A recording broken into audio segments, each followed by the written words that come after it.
আসসালামু আলাইকুম, শুভ সকাল। কেমন আছেন সবাই? আশা করছি আপনারা সবাই ভালো আছেন। আল্লাহর অশেষ মেহেরবানিতে আমরাও ভালো আছি আলহামদুলিল্লাহ। সকাল সকাল আজকের ব্লগটা শুরু করলাম। আমি সকালবেলা উঠে একটু চা খাইনি, এটা আমার অভ্যাস। এত সুন্দর রেল লিলি ফুলটা ফুটেছে, দেখুন, ওটাই দেখাবো আপনাদেরকে। এই গাছটা আমার অনেক প্রিয়, আমার অনেক ভালো লাগে এই গাছটা। আর এটাতে যখন বিশেষ করে এটা বৃষ্টির দিনেই ফুলটা ফুটে, আর এটাতে যখন ফুলটা ফুটে অনেকগুলো একসাথে ফুল ফুটে, দেখতে অনেক ভালো লাগে। ঘুম থেকে উঠে যখনই দেখলাম যে এত ফুল, মনটা ভালো হয়ে গিয়েছে।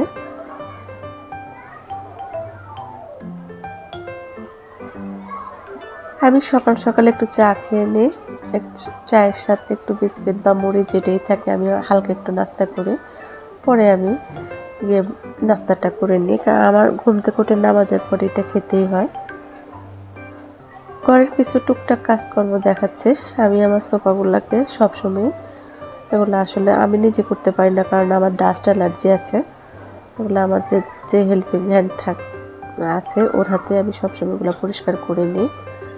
এগুলো শুকনো কাপড় দিয়ে মুছে নিই। আর মাসে একবার আমি ডেটল বা স্যাভলন অল্প একটু পানিতে দিয়ে তারপর হলো এগুলাকে মানে তোয়ালেটা ভিজিয়ে খুব ভালো করে চেপে তারপরে একটু পুরো মানে সব কিছু দিয়ে ভালো করে মুছে নিই, একদম ভালো করে। এটা মাসে একবার করি, তাহলে হয় কি মাছি বা তেলাপোকা এগুলো আর হয় না। আর এই সোফাগুলোতে কেন জানি মনে হয় যেন এগুলোতে মুছলে ভালো থাকে। লেদারের জিনিসগুলো যদি কেটে ফেলে এত নষ্ট হয়ে যাবে, দেখতে খারাপ লাগবে। তাই আমি মানে মাসে একবার আমার ওইভাবে মোছাই হয়, নাহলে প্রতিদিনই ঘর ঝাড়ু দেওয়ার পরে শুকনো কাপড় দিয়ে মুছে নিয়ে তারপর হলো ঘরটা মোছা হয়। আমি টুকটাক কিছু বাসার কাজকর্ম আপনাদেরকে দেখাবো। এখানে কিছু এলোমেলোগুলো ওরা পরিষ্কার করে তারপর আবার গুছিয়ে দিবে। আর আমি নিজেও কিছু পরিষ্কার করি। আমি ওদের হাতে আমি আবার টিভি বা অন্য কোনো কিছু পরিষ্কার করতে দিই না, যেগুলা আমি করি। এখানে আমি আজকে আপনাদেরকে 2 রকমের রান্না দেখাবো। সেটা হলো, একটা হলো ইলিশ মাছ, মানে ইলিশ মাছ কয়েক টুকরাকে আমি একটু ভুনা করে নেবো ঝাল করে। আর এক ধরনের সামুদ্রিক মাছ, আমি মাছটার নাম জানি না, ওই মাছটা ভুনা করব। আজকে 2 রকমের রান্না আপনাদের সাথে শেয়ার করব। আমার প্রতিদিন যেভাবে রান্না, আমি যা রান্না করি ওটা একবেলা রান্না আপনাদের সাথে শেয়ার করি। ওটাতে মানে খুব বেশি যে কোনো কিছু একদম ক্লিয়ার করে দেখানো ওরকম কোনো কিছু না। আমি যা রান্না করি, আমরা সবাই কম বেশ বাসায় এই ধরনেরই রান্না টান্না করি, আপনারা দেখলে বুঝবেন। আর এই রসুন, এই রান্নাটা করবো আমি একটু রসুন বাটা বেশি দিই ইলিশ মাছটাকে। এটা আমাদের বাড়িতে, আমার বাবার বাড়িতে সবাই খেতে অনেক পছন্দ করে এই জিনিসটা। যতটুকু পারি আমি আপনাদেরকে দেখাবো। তেলটা গরম হতে দিলাম, তেলটা একটু ভালো করে গরম হয়ে নেয়। আমার মাঝে মাঝে শরীর অনেক খারাপ থাকে, দেখা গিয়েছে যে আমি অনেক ভিডিওতে কথা বলতে পারি না, আর কথা বলতে গেলে আমার সমস্যা হয়ে যায়, সেজন্য আমি কথা বলি না। আর যে সময় ভালো লাগে আমি ভিডিও দিই, কথা বলে। অনেকে মেসেজ করেন, অনেকে কমেন্টে লিখেন যে কথা বলতে। আল্লাহ শরীর সুস্থ করে দিলে ইনশাল্লাহ সবসময় কথা বলে ভিডিও দেব। আর ব্লগ আকারে চেষ্টা করব, ব্লগ আকারে কিছু ভিডিও শেয়ার করতে, কারণ একঘেয়েমি রান্না দেখতে কেউই পছন্দ করেন না, এটা আমিও বুঝি। কারণ ব্লগ আকারে যেসব ভিডিওগুলো ব্লগের, ওসব ভিডিওগুলো খুব বেশি মানুষের কাছে যায় বা মানুষ এগুলো দেখে, কিন্তু আমাদের মতো যারা নিজেকে না দেখিয়ে রান্না বা কাজকর্ম একটুখানি দেখায়, ওদের ভিডিওগুলো ওভাবে মানুষ দেখতে পছন্দ করে না।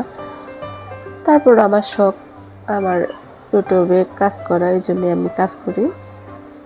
আমি যে এটাতে সফলতা পাবো এমন কোনো কথা না, আমার ভিডিওগুলো তো রয়ে যাবে আজীবন, সেজন্য আমি ভিডিওটা করে রাখি, কারণ আমারও বর্তমানে আমার সন্তানেরা আমার কথা শুনতে পারবে, আমার ভিডিও দেখবে, এটাই তো আমার জন্য অনেক বড় পাওয়া।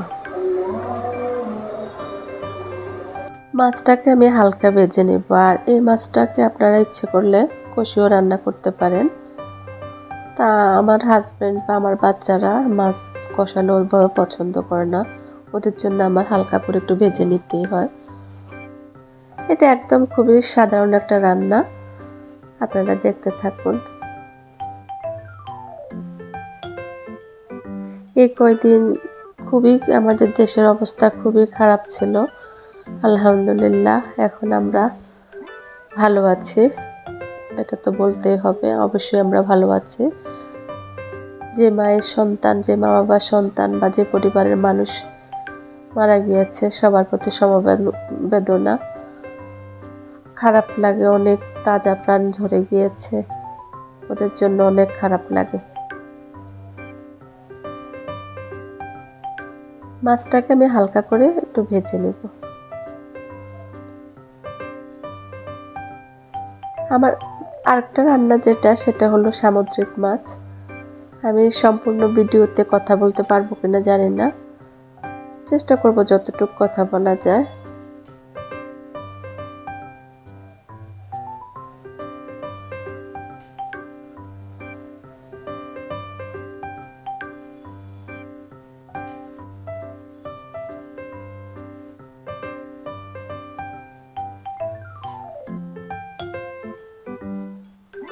ইলিশ মাছের অনেক ধরনের আইটেম, অনেক কিছু করে খাওয়া যায়।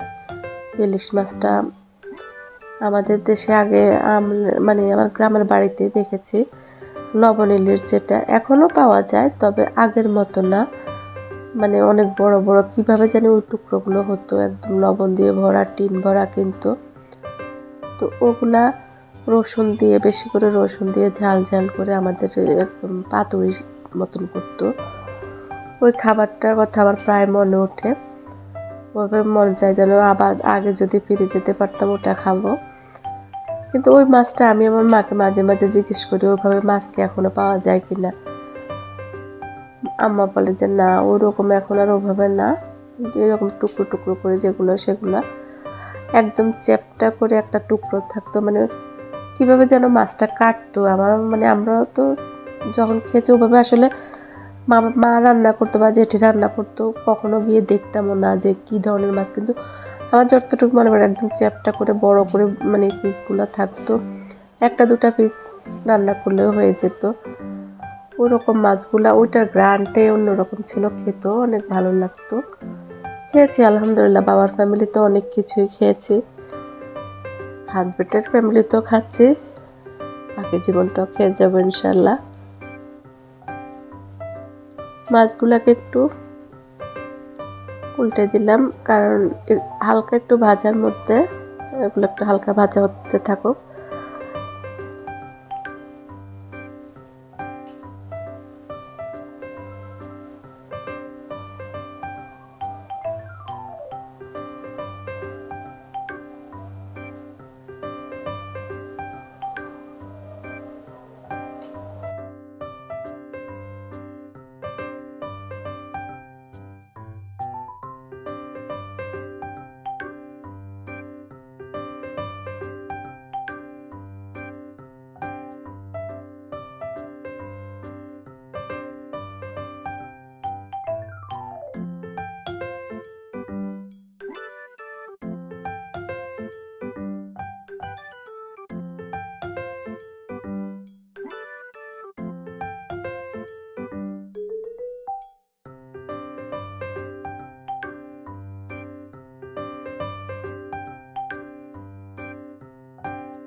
মাছ ভাজাটা শেষ, আমি এবার তুলে নেব, তারপর আমি রান্নাটা বসিয়ে নিচ্ছি। আর রান্নাটা আপনারা দেখুন, আমি যে আজান দিয়ে দিচ্ছে, নামাজ পড়তে হবে। আমি সরাসরি আজকে অল্প একটু পানিতে রান্না করবো, আমি বেশিরভাগ রান্নাটাই ইদানিং পেঁয়াজ বাটা দিয়ে করি, তাই আর ওটা ভাজতে যাই না। এখানে আমি রসুন দিয়ে দিলাম, রসুনটা একটু বেশি লাগে, আর পেঁয়াজ বাটা, জিরে, হলুদ, লবণ, আর মরিচটা আপনারা আপনাদের স্বাদ অনুযায়ী যেভাবে ঝাল খেতে পছন্দ করেন ওভাবে দেবেন। দিয়ে প্রথমে মাছটাকে এগুলো মশলা কষানোর পরে মাছটা দেবেন, মাছটা কষিয়ে তারপর অল্প একটু পানিতে রান্না করে নেবেন। এভাবে করে রান্না করলে খেতে ভালো লাগে। সব সময় তরকারি দিয়ে সবজি দিয়ে রান্নাটা ভালো লাগে না, মাঝে মাঝে এভাবে খালি রান্না করলেও ভালো লাগে। আপনারা দেখতে থাকুন। সবাই ভালো থাকবেন। ইনশাআল্লাহ আগামীতে নতুন একটা ভিডিও নিয়ে আপনাদের সামনে উপস্থিত হব। আল্লাহ হাফেজ।